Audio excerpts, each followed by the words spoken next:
আল্লাহর নবীর বিখ্যাত একজন সাহাবা হযরতে আমিরুল মুমিনিন খলিফাতুল মুসলিমিন ওমর রাদিয়াল্লাহু আনহু, আল্লাহর নবীর সাহাবা উমর এত বড় মাপের একজন আল্লাহ রাসূলের সাহাবা, নবী উমর সম্পর্কে বলেছেন, আমার পরে যদি কোনো নবী দুনিয়াতে আসতো উমর দুনিয়াতে নবী হতো, আমার পরে যদি কোনো মানুষ দুনিয়াতে নবী হতো তো উমরকে সেই যোগ্যতা আল্লাহ দিত। এত বড় মাপের পরহেজগার সাহাবা আল্লাহর জমিনে জিন্দা থাকতে অবস্থায় নবীজি তার নামে জান্নাতের ভিতরে একটি ঘর দেখে এসেছিলেন। আল্লাহ রাসূল উমর সম্পর্কে বলেছিলেন, উমর যে রাস্তা দিয়ে হাঁটে ওই রাস্তা দিয়ে শয়তান হাঁটে না। সম্মানিত ভাইরা আমার, উমর রাদিয়াল্লাহু আনহু আল্লাহর নবী সাল্লাল্লাহু আলাইহি ওয়াসাল্লামের বিখ্যাত একজন সাহাবা, আল্লাহ রাসূলের সাহাবা উমর। কিছু সাহাবা বসে আছে, তাদেরকে জিজ্ঞেস করছে, ও আল্লাহর নবীর সাহাবারা, আমি তোমাদেরকে একটি প্রশ্ন করছি, ওই প্রশ্নের উত্তর তুমি দাও। তখন উমর জিজ্ঞেস করে, তোমরা বলো আল্লাহর ভয় তাকওয়া এইটা কাকে বলে? তাকওয়া এটার অর্থ কি? আল্লাহর ভয় এটা কাকে বলে? সঙ্গে সঙ্গে একজন সাহাবা বলছে, ও আমিরুল মুমিনিন, আপনি কি তাকওয়া সম্পর্কে জানেন না? বলে, জি আমি তাকওয়া সম্পর্কে জানি, তারপরেও তোমরা আমাকে এটা ওসিয়ত করো, কারণ ওয়াযাক্কির ফাইন্নায যিকরা তানফাউল মুমিনিন। আল্লাহ রাব্বুল আলামিন 51 নম্বর সূরা জারিয়াতের 55 নম্বর আয়াতে বলেছে, ওয়াজ নসিহত করলে ঈমানদারদের উপকার হয়। বলেন কাদের উপকার হয়? ঈমানদারদের উপকার হয়, বেঈমানদের উপকার হবে না। এই কোরআন আবু জেহেলও শুনেছিল, আবু বকরও শুনেছিল। আবু জেহেল কোরআন শোনার পর এর আল্লাহর ওলি হয়ে গেছে, আর আবু জেহেল কোরআন শোনার পর শয়তানি বেড়েছে। কথা বুঝে আসলো? তো একদল লোক এরকম পাবেন সমাজের বুকে, যারা কোরআনের আলোচনা পছন্দ করে না। আছে না নাই এরকম মানুষ? কথা বলেন, আছে না নাই? কোরআনের বিরুদ্ধে কথা বলে, কোরআনকে তারা অবমাননা করে। নাস্তিক বলেন, আস্তিক বলেন, আমি তো বলি বর্তমানে যত নাস্তিক আপনি সমাজে দেখেন, এরা কেউ নাস্তিক না, এরা হলো ইসলাম বিদ্বেষী বেঈমান। কথা বলেন ঠিক কি না? হ্যাঁ, এরা কি? এরা ইসলাম বিদ্বেষী। সম্মানিত ভাইরা আমার, হযরতে আমিরুল মুমিনিন উমর রাদিয়াল্লাহু আনহু বলেন, তাকওয়া সম্পর্কে আমাকে কিছু ওয়াজ নসিহত করো। সঙ্গে সঙ্গে একজন ব্যক্তি বলে, ও উমর, আপনি কি কোনোদিন দুপেই রাস্তা দিয়ে হেঁটেছেন? বাংলা ভাষায় আমরা আল বলি। দুই জমির মাঝে এক বিঘত খানিক আপনারা আল ছুঁয়ে দেন, এই আল দিয়ে কি কোনোদিন হেঁটেছেন? বলে, জি ওই আল দিয়ে আমরা হেঁটেছি।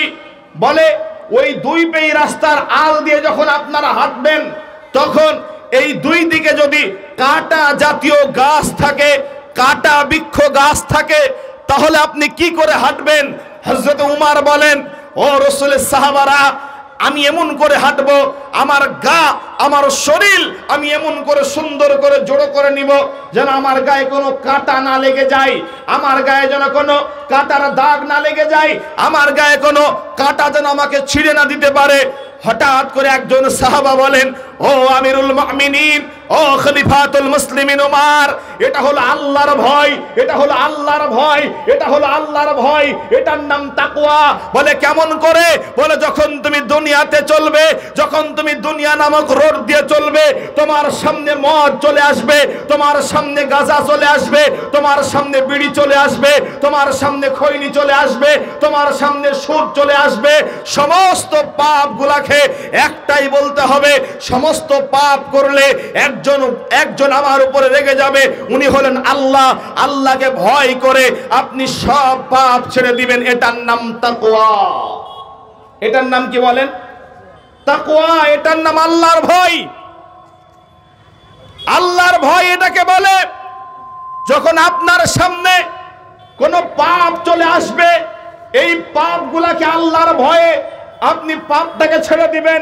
বলেন, সুদ যদি কেউ খায়, জেনা ব্যভিচার যদি করে, চুরি যদি করে, ওই মানুষটা যদি মনে করে যে আমার যত কর্ম আছে সব আল্লাহ দেখে, আর এই যদি অন্তরে ভয় থাকে, পৃথিবীর কেউ দেখে না, দেখে একজন, তিনি হলেন আল্লাহ। তিনি কে? তিনি হলেন আল্লাহ। আল্লাহ রাব্বুল আলামিন জানিয়ে দিয়েছেন, ও দুনিয়ার মানুষ, তোমরা আল্লাহকে ভয় করো, সাহাবা রাদিয়াল্লাহু তাআলা মাজমাইনদের জীবনী। যে সাহাবাগুলা ছিল আল্লাহ রাসূলের দুশমন, যে সাহাবীগুলা ছিল নবীজির দুশমন, ওই সাহাবাগুলাকে আল্লাহ পাক রব্বুল আলামিন কোরআনে জানিয়ে দিয়েছেন রাদিয়াল্লাহু আনহুম ওয়া রাদু আল্লাহ। আল্লাহ তাআলা জানিয়ে দিয়েছেন যে রাদিয়াল্লাহু আনহুম ওয়া রাদু আন, যে ব্যক্তি ওরাই যাদের উপরে আল্লাহ সন্তুষ্ট হয়েছে। ও সাহাবাদেরকে জিজ্ঞেস করে বলেন, ও হযরত উমর ইবনুল খাত্তাব, ও হযরত আবু বকর, ও হযরত উসমান, ও আলী, ও আব্বাস, ও তোমরা বলো সাহাবা আজমাইন রাদিয়াল্লাহু আনহু, তোমরা বলো যে তোমরা এত দামি কি করে হলে, তোমাদের এত মান মর্যাদা আল্লাহ কি করে বাড়ালো, তোমরা এত দামি কি করে হলে? তখন সাহাবাদের ভিতরে একটাই কথা ছিল, যালিকা লিমান খাশিয়া রাব্বা, আমরা শুধুমাত্র আল্লাহকে ভয় করার কারণে এত দামি হয়েছি। বলুন সুবহানাল্লাহ। আল্লাহকে ভয় করার কারণে দামি হয়েছে। আল্লাহকে যদি কেউ ভয় করে তার প্রাইজ আছে আখিরাতে দুইটা প্রাইজের কথা বলবো আখিরাতে। এক, আল্লাহ রাব্বুল আলামিন সূরা রহমানের 46 নম্বর আয়াতে বলেন, ওয়ালিমান খাফা মাকামা জান্নাতান। আল্লাহ বলেন যারা আল্লাহকে ভয় করে চলবে, যারা আল্লাহকে ভয় করবে দুনিয়ার বুকে, ওয়ালিমান খাফা মাকামা রাব্বিহি জান্নাতান, আমার আল্লাহ জানিয়ে দিয়েছেন তার জন্য দুখানা জান্নাত আছে। বলুন সুবহানাল্লাহ। একটু জবানটা খুলে বলুন সুবহানাল্লাহ। বলেন কয়টা জান্নাত আছে? দুইটা জান্নাত আছে। এক, 2 নম্বরে নবীজি বলেন যদি কোনো ব্যক্তি আল্লাহকে ভয় করে, ভয় করার পরে গুনাহের কাজটা ছেড়ে দেয়, আমার আল্লাহ তার জন্য খাস করে একটা জান্নাত রেখে দিয়েছে। ওই জান্নাতের নাম হলো জান্নাতুল মাওয়া। বলেন কি নাম? জান্নাতুল মাওয়া। আল্লাহ বলেছেন সূরা নাজিয়াত 30 নম্বর পারাতে সূরাটা আছে। আল্লাহ রাব্বুল আলামিন বলেন, ওয়াম্মা মান খাফা মাকামা রাব্বিহি ওয়া নাহান নাফসা আনিল হাওয়া ফাইনাল জান্নাতা হিয়াল মাওয়া। ও দুগাচির বাসী মানুষ, ও দুগাচি পৈতাচুরি কুঠিপাড়া গ্রামবাসীর মানুষেরা, ও গ্রামবাসী মুসলমান ভাইরা, মুসলমান মায়েরা আমার, আল্লাহ আপনাকে আমাকে জানিয়ে বলছে, ও দুনিয়ার মুসলমান, তোমাদের চিন্তার কোনো কারণ নেই, ভয়ের কোনো কারণ নেই। আমার আল্লাহ বলছে যখন তুমি বলবা মদ আমি খাবো না, দেখে আমার আল্লাহ জেনা ব্যভিচার আমি করব না, দেখে আমার আল্লাহ সুদ আমি খাবো না, দেখে আমার আল্লাহ বেঈমানদের অনুসরণ আমি করব না, দেখে আমার আল্লাহ বলেন ও আম্মা মান খাফা মাকামা রাব্বিহি, আমার আল্লাহ জানিয়ে দিয়েছে অবশ্যই আমি আল্লাহ তার জন্য জান্নাতুল মাওয়া রেডি করে রেখেছি। বলুন সুবহানাল্লাহ। তাহলে জান্নাতুল মাওয়া যদি আমরা পেতে চাই আল্লাহকে ভয় করে চলতে হবে। এক, দুনিয়াতে আখিরাতে পুরস্কার আল্লাহ জান্নাত দিবে।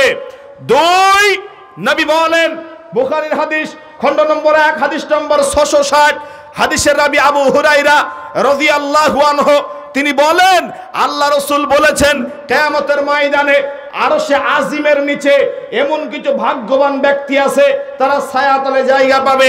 7 প্রকার মানুষ। ভাইজান কয় প্রকার মানুষ?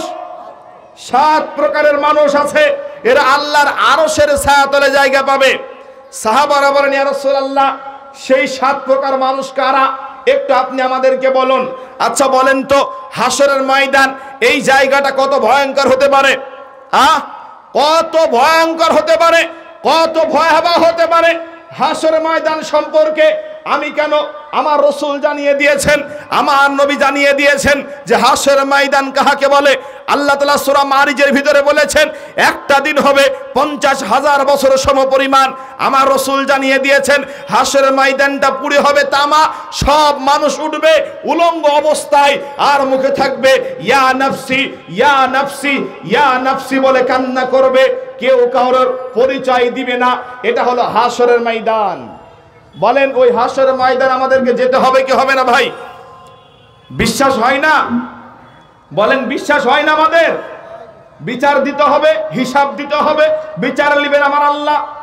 ওই হাসরের ময়দানটা এত ভয়াবহ হবে, কোরআন জানিয়ে দিয়েছে সূরা হজ্জের 2 নম্বর আয়াতে, ওয়াতারান নাস সুকারা, আপনি মানুষদেরকে দেখবেন যারা মাতালের মতো হয়ে গেছে, আসলে তারা মদ পান করেনি, আসলে তারা মদ পান করেনি, তারা মদ পানের কারণে মাতাল হয়ে গেছে সেটা নয়। আল্লাহ জানিয়ে দিয়েছে এটা হলো আল্লাহ পাকের আযাব। এত কঠিন ভয়াবহ দিন হবে। আম্মা জান আয়েশা সিদ্দিকা রাদিয়াল্লাহু আনহা আল্লাহর নবীর হুজরাতে একদিন বসে বসে কান্না শুরু করে দিলেন। আল্লাহ রাসূল এসে বলছেন, ও হুমায়রা, ও আয়েশা সিদ্দিকা, তুমি এই রকম করে কান্না করো কেন? আয়েশা সিদ্দিকা বলেন, ইয়া রাসূলুল্লাহ, আমার মনে পড়ে গেছে সেই ভয়াবহ কিয়ামতের ময়দানের কথা, যেদিন পৃথিবীর কোনো আপন মানুষ তার আপনত্ব পরিচয় দিবে না, এমন একটা পরিস্থিতি হবে ইয়া রাসূলুল্লাহ, ওই দিন কেউ কাউকে চিনতে পারবে না। ইয়া রাসূলুল্লাহ, আপনাকে কি আমি চিনতে পারবো? নবীজি আমার বলে, আয়েশা রে, পৃথিবীতে, আয়েশা রে, শুনে রাখো, আখিরাতে তিনটি জায়গায় কেউ কাউকে চিনতে পারবে না। আয়েশা তুমি শোনো, আখিরাতে তিনটি জায়গায় কেউ কাউকে চিনতে পারবে না। এক নম্বর হলো বান্দা যখন পুল সিরাত পাড়ি দিবে, যখন একটা রাস্তা হবে, মুহাদ্দিসগণ বলেন চুলের চাইতে চিকন হবে, খুরের চাইতে ধার হবে, একটা রাস্তা হবে প্রায় 1500 রাস্তা, 1500 বছরের রাস্তার দূরত্ব, একটা পুল থাকবে, ব্রিজ থাকবে, এই ব্রিজের এই প্রান্তে থাকবে জান্নাত।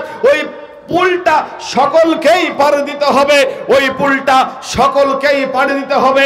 আম্মা জান আয়েশা বলেন, ইয়া রাসূলুল্লাহ, ওই সময় কি কেউ কাউকে চিনতে পারবে না? নবীজি বলেন, পুল সিরাত যখন পাড়ি দিবে ওই সময় কেউ কাউকে মনে রাখতে পারবে না। দুই, নবীজি বলেন, ও আয়েশা শোনো, যখন ইদা জুলজিলাতিল আরদু জিলজালাহা, ও আয়েশা তুমি শোনো, যখন কিয়ামতের ময়দান কায়েম হয়ে যাবে, মিজানের পাল্লা যখন আমার আল্লাহ দাঁড় করাবে, মিজান যখন আমার আল্লাহ দাড়ি পাল্লা যখন একত্রিত করাবে, আমার আল্লাহ রাব্বুল আলামিন কোন মানুষের ভিতরে জুলুম করবে না। আল্লাহ বলেছে, ইন্নী হারামতু যুলমান আলাইয়া, আল্লাহ কারোর প্রতি জুলুম করবে না, আল্লাহ কারোর প্রতি অন্যায় করবে না।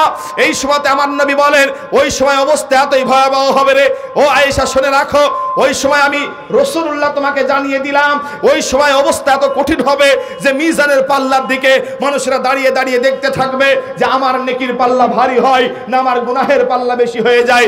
ওই সময় কেউ কাউকে মনে রাখতে পারবে না।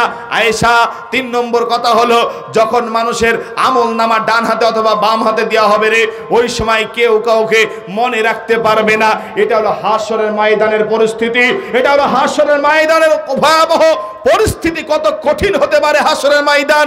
মা তার সন্তানকে চিনতে পারবে না। আপনি জানেন মা কত দামি জিনিস, মা কত দামি সম্পদ, মা কত আদরের বস্তু, মা কত আদরের, স্নেহের, মহব্বতের মানুষ। একটা মা তার সন্তানের জন্য নিজের রক্তটা পর্যন্ত বিক্রি করে সেটা দিতে পারে, নিজের রক্ত পর্যন্ত কেটে মা তার সন্তানের জন্য দিতে পারে। ইতিহাস সাক্ষী আছে, যখন বন্যায় গোটা গ্রাম ভেসে গেছে, মায়ের কোলে ছিল একটা সন্তান, মা তখন কি করবে? মা তখন নিজের সন্তানটাকে মাথার উপর একটা নান্দা নিয়েছে, নান্দাটা নিয়ে মাথার উপর দিয়ে নান্দাটা খাড়া করে পানির উপরে মা তখন ভাসতে শুরু করলেন। মা ডুবেছে, তারপরে গার সন্তান মায়ের হাত থেকে পড়েছে। এটা হলো মায়ের ভালোবাসা। মা কাউকে ছাড়তে পারে না। বিল্ডিং এ আগুন ধরে গেছে, বিল্ডিং এ দাউ দাউ করে আগুন জ্বলে, মায়ের কোলে আছে 3 দিনের কচি বাচ্চা। মা কি করবে? ওই বাচ্চাকে জানলার ফাঁক দিয়ে ধরেছে, মা পুড়েছে, তারপরে গার হাত থেকে সন্তান পড়েছে মায়ের। এটা হলো মা। কোরআন জানিয়ে দিয়েছে, কোরআন মাজিদ বলে দিয়েছে, ওই দিন এমন একটা ভয়ঙ্কর দিন হবে যেদিন হাশরের ময়দানে কোরআন বলেছে যে ওই দিন নিজের মা তার সন্তানকে পরিচয় দিবে না। আমার আল্লাহ সূরা মারিজের 10 নম্বর আয়াতে বলেছেন, ইয়াসআলু হামিমুন হামিমা, কেউ কাউকে পরিচয় দিবে না। আমার আল্লাহ রাব্বুল আলামিন সূরা আবাসার ভিতরে বলে দিয়েছে, আমার আল্লাহ বলেন, ওয়া সাহিবাতিহি ওয়া বানি, ওই দিন স্বামী স্ত্রী পরিচয় দিবে না, বন্ধু বান্ধব পরিচয় দিবে না। ইয়াউমা ইয়াফিরুল মারউ মিন আখি ওয়া উম্মিহি ওয়া আবি, ওই দিন কেউ কারোর পরিচয় দিবে না। আমার আল্লাহ বলবেন, ওই দিন আমার রব আমার আল্লাহ তাআলা বলবেন, আজকে কারোর সহযোগিতা আসবে না। এমন অবস্থায় আমার আল্লাহ রাব্বুল আলামিন বলে উঠবেন, ও দুনিয়াবাসী শুনে রাখো, ও হাশরের ময়দানের মানুষেরা তোমরা শোনো, আজকে তোমরা এতটাই পাগল পারা হয়ে গেছো, তোমার সাহায্য করার মতন কেউ নেই। আমার আল্লাহ বলবেন এমন পরিস্থিতিতে আমার নবী জানিয়ে দিয়েছেন ওই দিন মানুষেরা নফসি নফসি করবে। কেউ নিজের হাঁটু পর্যন্ত ঘামে, কেউ নিজের বুক পর্যন্ত ঘামে, কেউ নিজের সাঁতার কাটবে নিজের ঘামে। এত ভয়ঙ্কর একটা হাসরের ময়দান হবে। নবীজি বলেন ওই সময় মানুষেরা ছায়া খুঁজবে, একটাই শুধু ছায়া থাকবে, ওটা হলো হাসরের ময়দানের ছায়া। বলুন সুবহানাল্লাহ। বলেন ওটা কিসের ছায়া? হাসরের ময়দানের ছায়া, আল্লাহর আরশের ছায়া। একটি ছায়া ছাড়া দ্বিতীয় ছায়া থাকবে না। ওই সময় আল্লাহ রাসূল বলেন ওই আরশে আজিমের নিচে 7 প্রকার মানুষেরা জায়গা পাবে। জোরে বলুন কত প্রকার মানুষেরা? একটু শুনবেন তো নাকি ইনশাআল্লাহ? বলি না বিরক্ত হচ্ছেন আপনারা? 7 প্রকার মানুষেরা আল্লাহর আরশে আজিমের নিচে আল্লাহর আরশের ছায়াতলে জায়গা পাবে। এক, আল্লাহর নবী বলেন ইমামুল আদল, ওই বিচারক যে ন্যায়ভাবে বিচার করেছে, দুনিয়াতে অন্যায় করে বিচার করেনি। এই বিচারকের মর্যাদা বহু গুণে উপরে আছে। বিচারক যদি কোরআন সুন্নাহ অনুযায়ী বিচার করত, সমাজ পরিবর্তন হয়ে যেত। বিচারকের উপরে আঙ্গুল তোলার মতন সমাজের লোক খুবই কমই থাকে। কিন্তু হতভাগা বিচারক এ তো বিচার সম্পর্কে বুঝে না। আমাদের বিচারকরা কি হয়, মনে করেছে আমি ওর বিচারটা ঘুষ দিয়ে টাকা দিয়ে খেয়ে আমি ওর বিচারটা ওর বিরুদ্ধে বলে দিব, তারপরে আর চিন্তা ভাবনা করে না। ওই বিচারকের যদি অন্তরে ভয় থাকতো আমি যার বিচার করি আমারও একদিন বিচার করবে, তিনি কে? একটু জোরে বলেন তিনি কে? তিনি হলেন আল্লাহ। নবীজি বলেছেন হাদিসে কিয়ামতের আগে সমাজের নেতারা হবে দুশ্চরিত্রের, সমাজের নেতারা হবে মদখোর, সমাজের নেতারা হবে জেনাকারনীওয়ালারা। বলেন এইটা চলে কি চলে না? আমাদের সমাজের নেতারা খুব ভালো আলহামদুলিল্লাহ বলেন, এরা সব নামাজি আলহামদুলিল্লাহ বলেন, যেহেতু এরা মুসলমান। নবীজি 1 নম্বরে বলেন ওই ন্যায় পরায়ণ বিচারক আল্লাহর আরশের ছায়াতলে জায়গা পাবে। 2, আল্লাহ রাসূল বলেন ওই মানুষ, কোন মানুষ যে আল্লাহর জন্য ভালোবাসতো, আল্লাহর জন্য সম্পর্ক বিচ্ছেদ করত, এই মানুষটা আল্লাহর আরশে আজিমের নিচে ছায়াতলে জায়গা পাবে।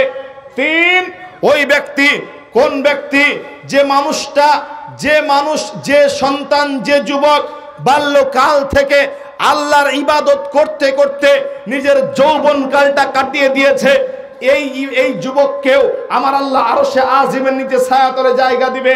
4, আল্লাহ রাসূল বলেন ওই মানুষটাকে আল্লাহ তাআলা আরশে আজিমের নিচে জায়গা করে দিবে।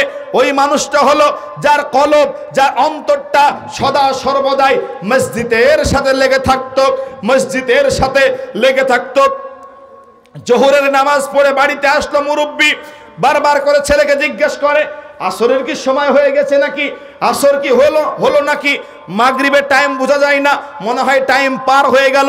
মসজিদের সাথে দেলটা যারা লেগে আছে ওই পাবে আরশে আজিমের নিচে ছায়াতলে জায়গা।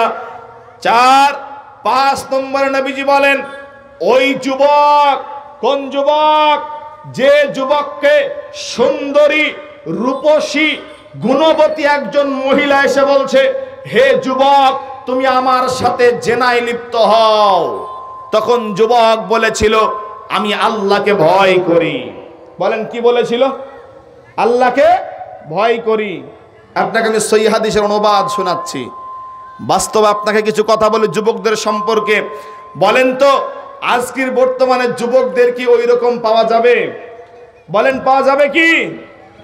যুবকদেরকে তো, যুবকদের কথা বলতে গেলে বড় আফসোস লাগে ভাই। এই যুবকদেরকে মসজিদে পাওয়া যায় না, এই যুবকদেরকে জলসার প্যান্ডেলে পাওয়া যায় না। যৌবনকালের দাম আমার আল্লাহ লিবে, হিসাব লিবে। তার কারণে যৌবনকাল তোমাকে দিয়েছে, এই যৌবনকালটা তোমার বাপ দেয়নি, এই যৌবনকালটা তোমার নেতা দেয়নি, এই যৌবনকালটা আল্লাহ দিয়েছে। এই যৌবনকালে তোমার এতটাই তোমার দূরত্ব গাম্ভীর্য, তুমি তোমার রবের ডাকে সাড়া দিতে পারো নাই, তোমার আল্লাহর ডাকে তুমি সাড়া দিতে পারো নাই। তোমার পরিস্থিতি বড় খারাপ। তোমার দেশের, আমার দেশের, আমার গ্রামে, আপনার গ্রামের যে যুবকটা, ওই যুবক ছেলেটা হয়তো আপনার, হয়তো বা আপনার ভাই। তারপরে বলেন ওই যুবকটার বর্তমান পরিস্থিতি কি আছে? যুবকেরা আজকে ইহুদি খ্রিস্টানদের নীতি আদর্শ গ্রহণ করেছে।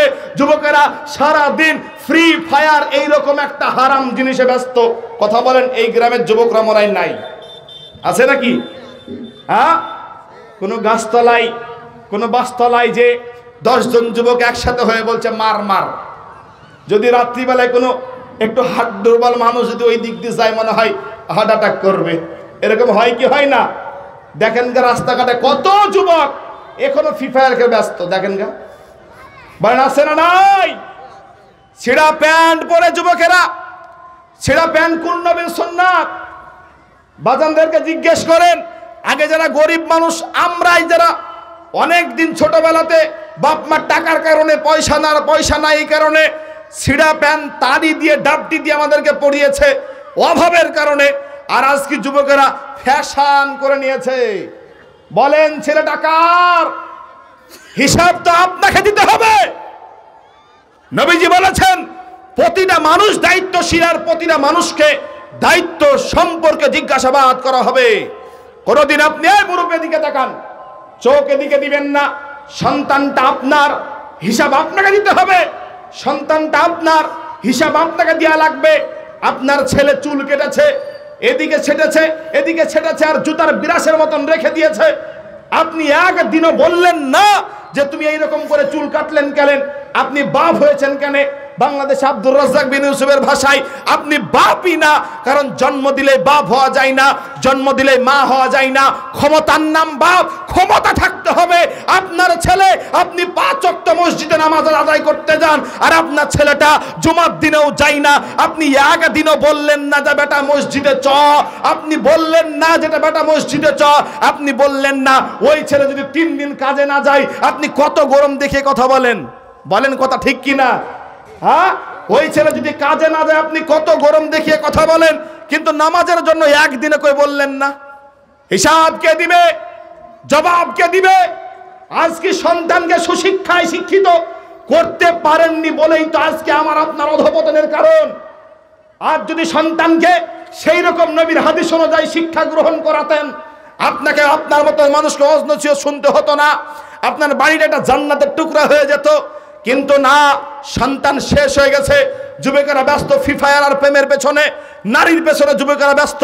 যুবক ভাই, তোমাদেরকে বলছি শোনো, তুমি যে জেনা করছো, জেনার ভিতরে লিপ্ত বসে আছো, প্রতিদিন তুমি কোনো বেগানা মহিলাকে ফোন করো। আল্লাহ রসুল হাদিসে বলে 2টা পাপ যখন তোমাদের ভিতরে দেখা দিবে, আল্লাহর আসমান থেকে গজব আসবে। 1, পিতামাতার সাথে খারাপ ব্যবহার। 2, জেনার মতন খারাপ কাজ।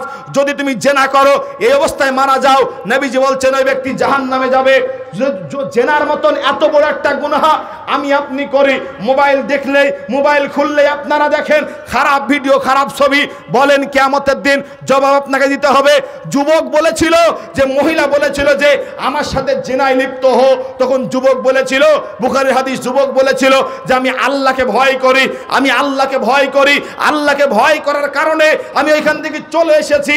আল্লাহ পাক তাদের বিপদ আপদ মুক্ত করে দিয়েছিল। আপনারা হাদিস শুনেছেন কি শোনেন নাই? বলেন। বুখারী শরীফে হাদিস এসেছে যে 3 জন যুবক রাস্তা দিয়ে চললো। রাস্তার ভিতরে একটা বিরাট জঙ্গল, মানে একটা ঝড় তুফান আসলো, গুহার ভিতরে আশ্রয় নিয়েছিল। তার মধ্যে একটা বড় পাথর এসে গুহার মুখটা বন্ধ হয়ে গেছিল। 3 জন যুবক 3টি কথা বলেছিল। তার মধ্যে একটা বলেছিল, আল্লাহ, আমার বাড়িতে একটা, আমার গ্রামে একটা, আমার পাড়ায় একটা মেয়ে থাকতো, মেয়েটাকে খুব আমার পছন্দ লাগতো। আমি বারবার করে মেয়েটাকে বলতাম আমার সঙ্গে জেনা কর, খারাপ কাজ কর, মেয়েটা রাজি হতো না। হঠাৎ একদিন মেয়ে তার কিছু টাকা পয়সা প্রয়োজন হলো, মেয়েটা টাকা পয়সা লাগবে, এমন তো অবস্থায় আমার কাছে এসে বলছে আমাকে টাকা দিতে হবে। তখন বলে টাকা যদি দিতে চাই তবে তোমাকে কথা দিতে হবে, আমার সাথে তুমি জেনায় লিপ্ত হবে। সঙ্গে সঙ্গে তখন যুবকটা বলেছিল তোমাকে টাকা দিব আমি, তবে তুমি আমার সাথে খারাপ কাজ করবে। টাকাটা পরিশ্রম করে দিল, দেওয়ার পর মেয়েটাকে টাকা দিয়েছে।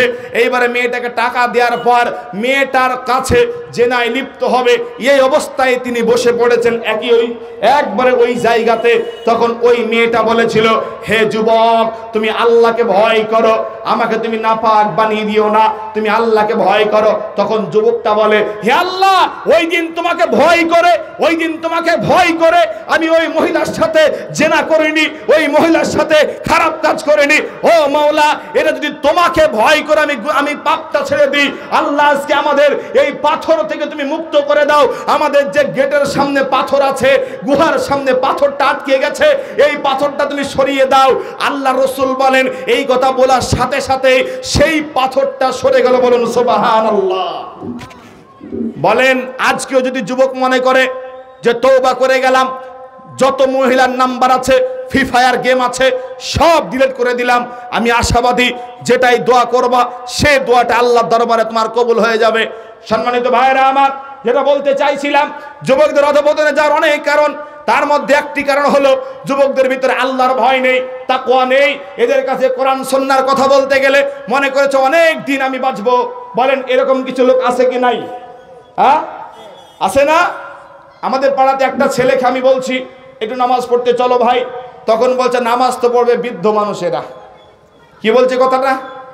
বৃদ্ধ মানুষেরা। কারণ বলছে এখন আমরা যুবক আছি, যখন বৃদ্ধ হব তখন নামাজ পড়বো। বলেন মৌতের কি কোনো সময় আছে? এটা কথা বলেন, আছে কি? সময় নেই। এই তো কিছুদিন আগে একটা ঘটনা, একটা মা তার সন্তানকে বলছে বেটা তুমি তোমার বোনের বাড়িতে আমার এই জিনিসটা তুমি দিয়ে এসো, তোমার জন্য আমি ভাত করে রেডি করে রাখলাম। যুবকটা বলে মায়ের কাছ থেকে বলেন ঠিক আছে, আমার বোনের বাড়ি ওই পাড়াতে আমি গেলাম। বোনের বাড়িতে দিয়ে পৌঁছে একটা ব্যাগ ঘুরতে গিয়েছে, মোটর সাইকেলটা পিছলে একটা ট্রাক্টরের তলে তার মাথাটা পড়ে গেল, চূর্ণ বিচূর্ণ হয়ে ওইখানেই তিনি মারা গেলেন। বলেন ভাত কি তার কপালে জুটল? কিসের দুনিয়া মনে করেছ? পাঁচটা ভাই আপনারা, বড় ভাই বেঁচে আছে, ছোট ভাই বেঁচে আছে, মাঝ থেকে মেজো ভাই দুনিয়া থেকে চলে গেছে, বাপ আর চারটি ছেলে মেলে তার একটা সন্তানকে দাফন করে আসলো। ইতিহাস নাই? এই গ্রামে অনেক মানুষ আছে যারা ছোট ভাইকে দাফন করেছে। তুমি মনে করো যে সময় বহুদিন আছে? না ভাই না, সময় বেশি দিন নাই। একটা মুহাদ্দিস বলেছে একটা সূর্য পূর্ব দিকে ওঠার পশ্চিম দিকে অস্তমিত যায়, ভেবে নাও তোমার জীবন থেকে একটা সময় চলে গেল। তুমি কি মনে করেছো পৃথিবী চিরকাল? আমাল হায়াতুদ দুনিয়া ইল্লা মাতাউল গুরুর। দুনিয়া বড়ই স্বার্থপর, কাউকে জায়গা দেয়নি। দুনিয়া বড়ই ধোঁকাবাজ, কেউ জায়গা পায়নি। আখিরি পয়গম্বর মুহাম্মদুর রাসূলুল্লাহ, তাকেও দুনিয়া থেকে যেতে হয়েছে। এই দুনিয়াতে কেউ চিরকাল থাকবে না। যৌবন আল্লাহ দিয়েছে, আল্লাহর নিয়ামত। এই যৌবনটাকে একটু আল্লাহর দিকে নিয়ে আসো। সকলে বলি ইনশাআল্লাহ। একটু বলে ইনশাআল্লাহ, হাত তুলে বলেন ইনশাআল্লাহ। আল্লাহ কবুল করুক। ভাই আপনারা কেউ দাঁড়াবেন না, একটু আগে আসেন না, মানে আলোচনা তো হবে ইনশাআল্লাহ, একটু আগে আসেন, একটু এগিয়ে এগিয়ে বসেন।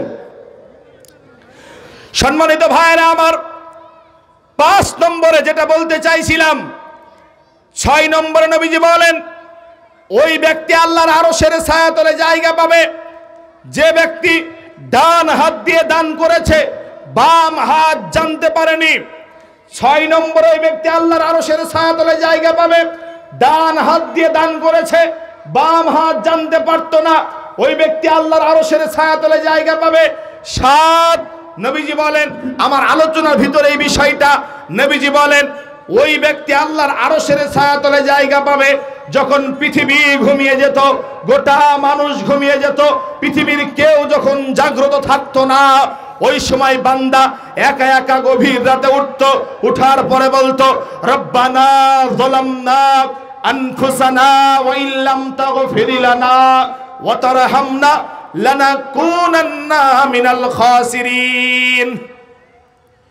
গভীর রাত হয়ে যেত আর চোখের পানিতে দোয়া করতো, হায় আল্লাহ বড় অন্যায়, বড় অবিচার করেছি, নিজের নফসের প্রতি জুলুম করেছি। ইয়া পরওয়ারদিগারে আলাম, আমি যে অন্যায়টা করেছি পৃথিবীর মানুষ তো জানে না। আমি যে অন্যায়টা করেছি পৃথিবীর কোনো বন্ধু বান্ধবও জানে না। আমার গুনাহ সম্পর্কে যদি আমার মা জেনে ফেলতো, সন্তান বলে মাই আমাকে পরিচয় দিত না। আব্বা যদি জানতো বাড়িতে আমাকে বের করে দিত। আমার গুনাহ সম্পর্কে যদি আমার বন্ধু বান্ধব জানতো, তাহলে আমাকে তারা সঙ্গে নিত না। হে পরওয়ারদিগারে আলম, মালিক তুমি তো আমার গুনাহ সম্পর্কে জানো মাওলা। হে আমার রব, তোমার কাছে আমি তওবা করি। আয় আল্লাহ, জীবনে অনেক অন্যায় অপরাধ করেছি রব্বুল আলামিন। আল্লাহ তুমি আমার অন্যায় অপরাধগুলোকে মাফ করে দাও, তুমি আমার ভুল ত্রুটিগুলোকে ক্ষমা করে দাও। আমার নবী বলেন, এই রকম করে যারা আল্লাহর কাছে গুনাহ থেকে তওবা করে চোখের পানিতে যারা কান্না করেছে, আল্লাহ রাসূল বলে যারা আল্লাহর ভয়ে যারা চোখের পানি ফেলবে, আমার নবী জানিয়ে দিয়েছেন একটা গরুর বাট থেকে যেমন দুধ বের করে ওই দুধটা ওলানে যেমন দেওয়া সম্ভব, যারা আল্লাহর ভয়ে চোখের পানিতে রবের কাছে কান্না করবে, ঠিক আমার আল্লাহ ওই ব্যক্তিকে জাহান্নামে দিবে না, জাহান্নামে দিবে না। 7 নম্বরে ওই ব্যক্তি আল্লাহর আরশের ছায়াতলে জায়গা পাবে। কোন ব্যক্তি? যে ব্যক্তি আল্লাহর ভয়ে চোখের পানি ফেলতো।